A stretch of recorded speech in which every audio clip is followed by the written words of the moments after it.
Seatbelts.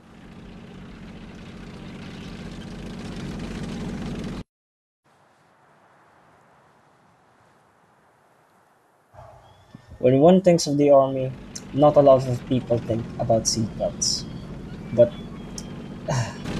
seatbelts are a very, very important thing when it comes to vehicles, tanks, aircraft, anything really.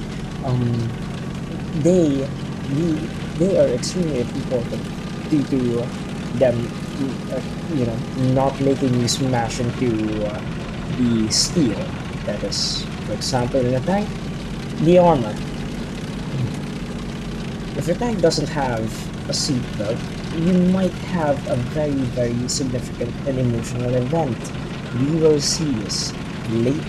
But for now, yes, the Cromwell, a very, very fast and versatile tank, 52 kilometers per hour. Now, we will shortly see what will happen when this crew, who doesn't have any seatbelts, crashes.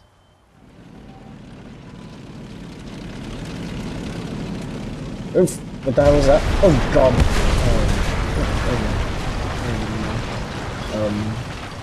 Oh god.